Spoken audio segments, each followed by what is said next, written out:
नमस्कार साथियों, स्वागत है आपका हमारे YouTube चैनल में।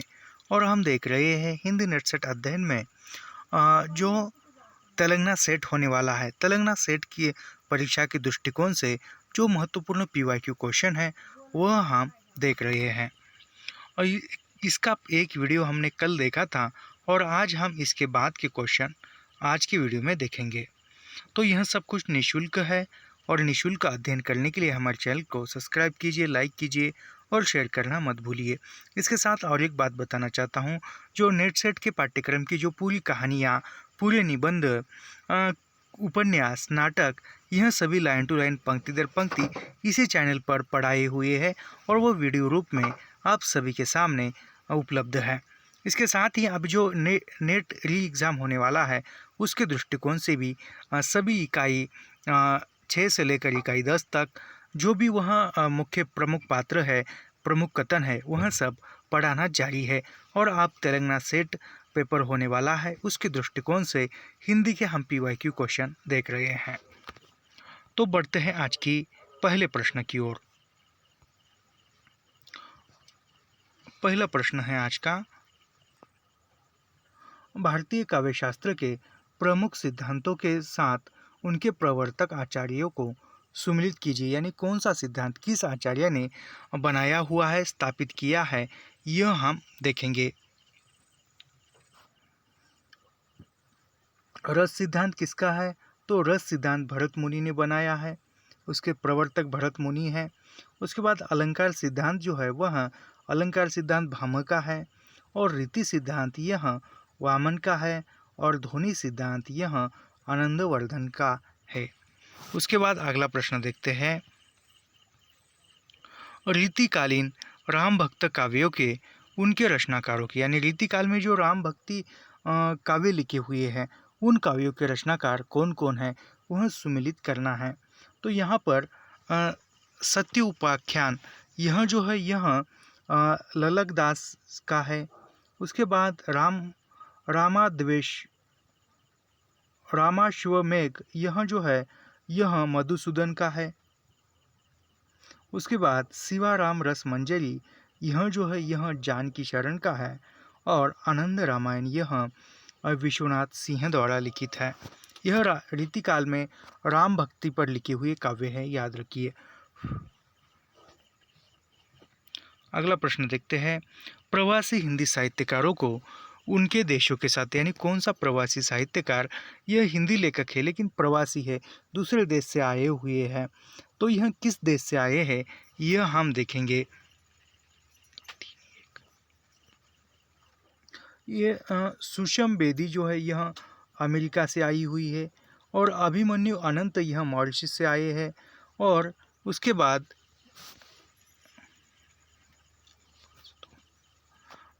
ये जोगिंदर सिंह यह सूरीनाम से और यह जो है रामदेव रघुवीर यह फिजी से आए हुए हैं। अगला प्रश्न देखते हैं, निम्नलिखित निबंधकारों को उनके निबंध संग्रह के साथ सुमिलित कीजिए। यानी यहाँ पर निबंधकार है, निबंध दिए हुए हैं और वह कौन सा निबंध किसका है इसके साथ सुमिलित करना है, मिलाना है। तो यहाँ पर देखते हैं,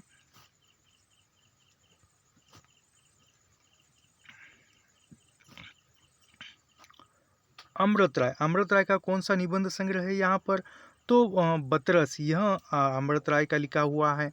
उसके बाद प्रभाकर माचवे का कौन सा है? तो वह खरगोश के सिंह यह प्रभाकर माचवे का है। और मोहनलाल गुप्त का कौन सा है? तो बनारसी रईस यह जो है मोहनदास गुप्त का है, मोहनलाल गुप्त का है। और रामधर्ष मिश्र का जो है बबुल और कैक्टस यह है। अगला प्रश्न देखते हैं, यहाँ पर निम्नलिखित आलोचकों को उनकी समीक्षा पद्धतियों से सुमिलित कीजिए। यानी आलोचक दिए हुए हैं और उनकी समीक्षा पद्धति कौन सी थी यह पहचानना है। यहाँ पर शिव कुमार मिश्र यह मार्क्सवादी समीक्षक थे। और उसके बाद विश्वम्भरनाथ उपाध्याय यह प्रगतिवादी समीक्षा के थे।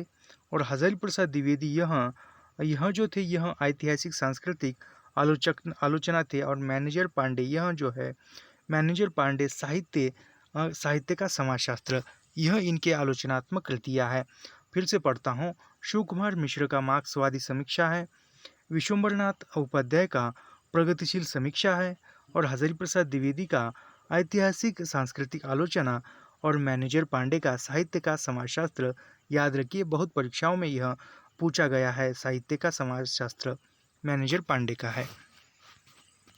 अगला प्रश्न है, निम्नलिखित लेखकों को उनकी रचनाओं के साथ सुमिलित कीजिए। यानी यहाँ पर लेखक दिए हुए हैं और उनकी रचनाओं के साथ उनको मिलाना है। अभी हरिशंकर परसाई की रचना कौन सी है? यहाँ पर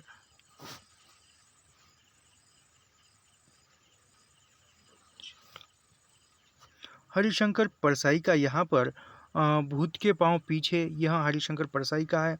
श्रीलाल शुक्ल का कौन सा है, यह भी देखते हैं। श्रीलाल शुक्ल का यह यहाँ पर 4 नंबर का है, अंगद के पांव। उसके बाद धर्मवीर भारती का कौन सा है, और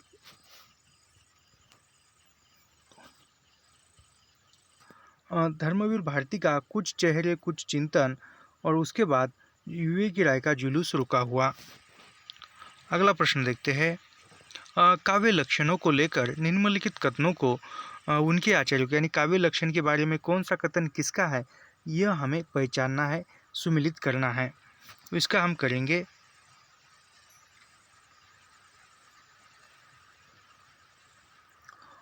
शब्दार्थ संहित काव्यम, शब्दार्थ संहित काव्यम, यह जो है यह भामह का है। और काव्यम रसात्मक काव्यम, काव्यम रसात्मक काव्यम, यह जो है यह विश्वनाथ का है। और रमणीयार्थ प्रतिवादक, रमणीयार्थ प्रतिवादक, यह जो है यह पंडितराज जगन्नाथ दास काव्यम का है। और उसके बाद तत्वदोषी शब्दार्थो, यह जो है यह मम्मट का है। तत्वतोषी शब्दार्थो, यह मम्मट का है, याद रखिए। ऐसे ही प्रश्न पूछे जाएंगे इसके आने वाले एग्ज़ाम में, तो उसी के अनुसार हम PYQ क्वेश्चन देख रहे हैं।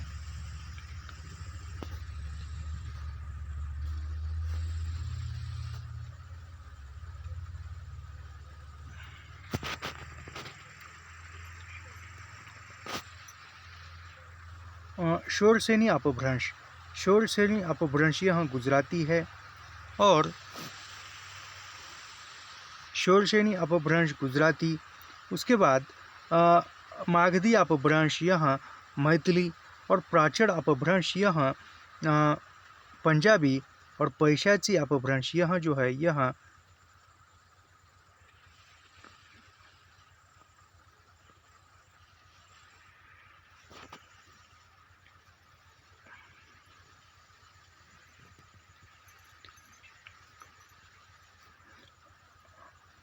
शोरसेनी अपभ्रंश गुजराती है। और मागधी अपभ्रंश यह मैथिली है। और प्राचड़ अपभ्रंश यह पंजाबी। और पैशाची अपभ्रंश यह सिंधी है, याद रखिए।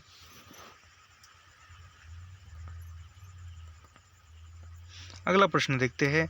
निम्नलिखित ध्वनि परिवर्तनों की दशाओं के साथ उनके उदाहरण, यानी ध्वनि परिवर्तन के जो उदाहरण है, या ध्वनि परिवर्तन होने के जो उच्चारण में जो दिशाओं का बदलाव होता है, परिवर्तन होता है, वह कौन कौन से उदाहरण है, यहाँ पर देखते हैं। समीकरण, समीकरण का क्या है, तो समीकरण में चक्र में चक्का यह आ जाता है। और विषमीकरण, विषमीकरण का क्या है, तो यह नपुर से नवुर हो जाता है उच्चारण करते समय, यानी ध्वनि दिशाओं में। और विपर्य, विपर्य का क्या होगा, तो विपर्य का मतलब से मतलब होगा। और लोप का जो है यह उरुष्ट, उरुष्ट से ऊंट होगा। अगला प्रश्न देखते हैं। इन रचनाओं को उनके लेखकों के साथ सुमिलित कीजिए, यानी यहाँ पर रचनाएं दी हुई है और उनको सुमिलित करना है, और हम करेंगे। यहाँ पर उत्तर नहीं दिया है NTA ने और सेटिक्स भवन ने, लेकिन हम करेंगे। यहाँ पर महाभोज, महाभोज किसका है, तो महाभोज मनु भंडारी का है। बकरी यह सर्वेश्वर दयाल सक्सेना का है। उसके बाद धरती धन्ना अपना श्रीलाल शुक्ल का है। और अंजो दीदी यह उपेंद्रनाथ आश्क का, जगदीश चंद्र का है अंजो दीदी। जगदीश चंद्र का है अंजू दीदी।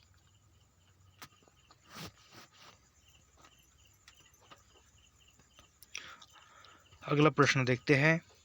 निम्नलिखित रचनाओं को उनके रचयिता के साथ सुमिलित कीजिए। तो यहाँ पर रचनाएं दी हुई है और वो कौन सी रचना किस लेखक की है यह पहचानना है।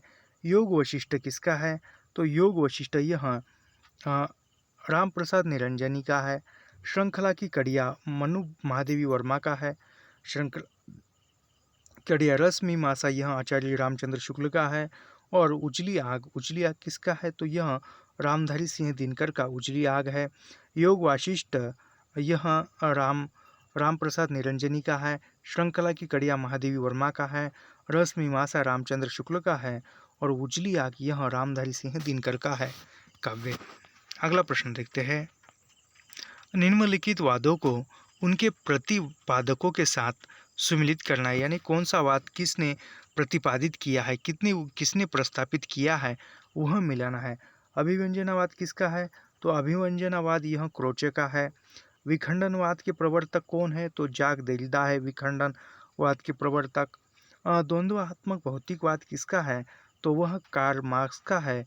और स्वतंत्रतावाद जो है वह वर्ड्सवर्थ का है स्वतंत्रतावाद। एक बात मैं बताता हूँ, यह जो सुमिलित करने का मैंने अभी जो पढ़ा हुआ प्रश्न है, यह प्रश्न बहुत बार नेट में, सेट में, सभी सेट परीक्षा में या कौन से भी राज्य की सेट परीक्षा हो, महाराष्ट्र सेट हो, तेलंगाना सेट हो या कर्नाटक सेट हो, कौन सा भी सेट हो, यहाँ पर बहुत बार ऐसा प्रश्न पूछा गया है। यही अभिव्यंजनावाद क्रोचे का है, विखंडनवाद जाक देरिडा का है, द्वंद्वात्मक भौतिकवाद यह कार्ल मार्क्स का है और स्वतंत्रतावाद यह वर्ड्सवर्थ का है। याद रखिए, बहुत ही आसान प्रश्न है लग रहे हैं, लेकिन परीक्षा में हमें याद नहीं आते, यहाँ पर आसान लगते हैं।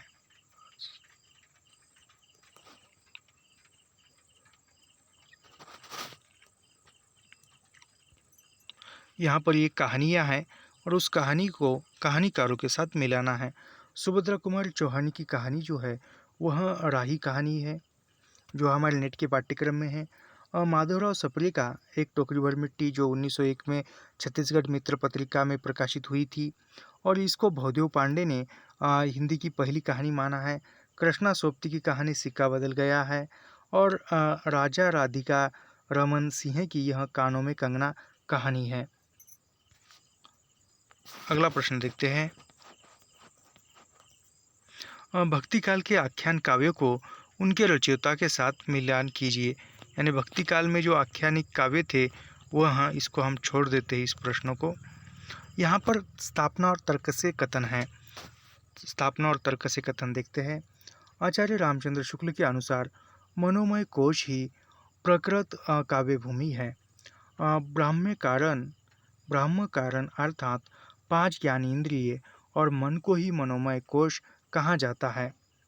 उसके बाद है काव्यानुभूति सुख दुख की भावना से परे मानसिक आनंद का विधान करने वाली है। तो यहाँ पर तर्क जो है वह गलत होगा और स्थापना सही होगा, यानी ऑप्शन ये हमारा सही है। अगला देखते हैं, ये भी स्थापना और तर्क का ही है। सादरीकरण में अवलंबन के लोक धर्मी स्वरूप पर बल देते हुए आचार्य रामचंद्र शुक्ल जी ने उसे कवि हृदय में अनुभूति का उद्रेक करने वाला तत्व माना है। अवलंबन द्वारा भाव की अनुभूति कवि के वर्णित पात्र तथा श्रोता या पाठक में होती है। तो यहाँ पर जो है, यहाँ पर ये सही और आर गलत है। अगला देखते हैं।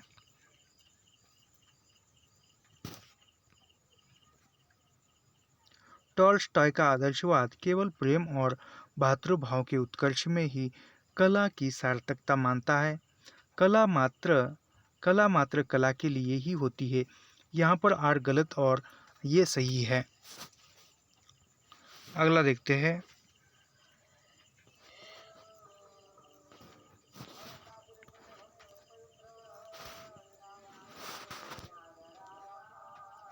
आनंद विधान के लिए लोक के बाहर जाना एक प्रकार का पलायनवाद है। बिल्कुल सही है, क्योंकि काव्यानुभूति का मूल आधार लोक अनुभूति ही है।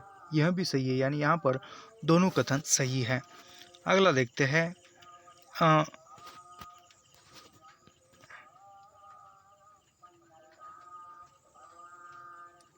सर्वभूत को आत्मभूत करना ही काव्य का चरम लक्ष्य है। यानी सर्वभूत को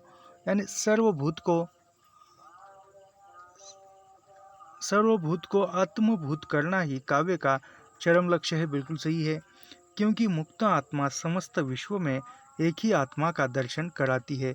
बिल्कुल सही है, यानी यहाँ पर स्थापना और तर्क दोनों सही है। अगला देखते हैं प्रकाशन वर्ष के आधार पर विभूति नारायण राय के उपन्यास, यानी जो विभूति नारायण राय के उपन्यासों का सही क्रम लगाना है हमें।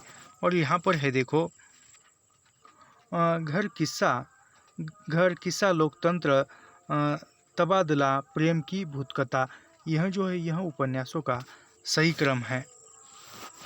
अगला देखते हैं संत परंपरा के इन कवियों का कालक्रम की दृष्टि से सही क्रम। संत परंपरा के अनुसार तो धर्मदास, गुरु नानक, दादू दयाल और मलुकदास, यह क्रम सही है भक्ति संत परंपरा के कवियों का। अगला देखते हैं प्रेम मार्गी कवियों का सही अनुक्रम। तो प्रेम मार्गी कवियों का सही अनुक्रम में जायसी, उस्मान, शेख नबी, नूर मोहम्मद, यह क्रम सही है।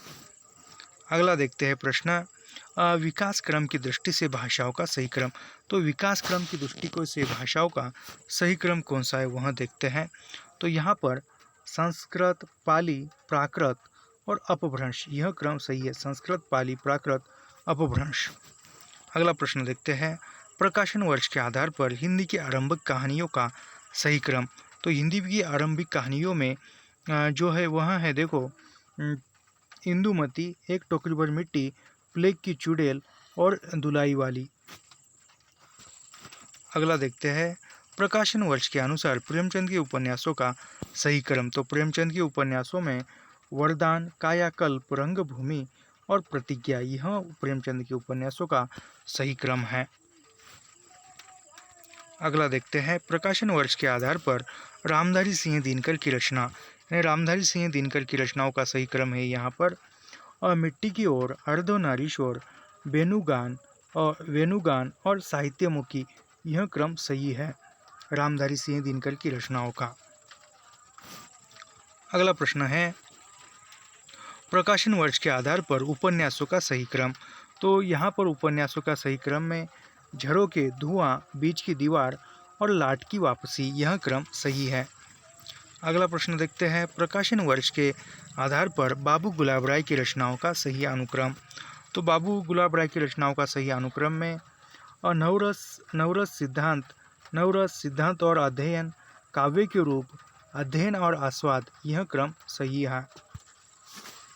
अगला प्रश्न है प्रकाशन वर्ष के आधार पर आडोई की रचनाओं का सही अनुक्रम। तो यहाँ पर नहीं बताया और मुझे भी एक मिनट,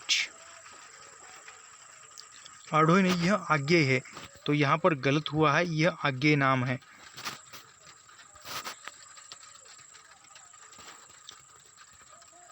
यह आज्ञेय नाम है, आडोई हुआ है, यहाँ पर गलत हुआ है। तो यहाँ पर हम पढ़ते हैं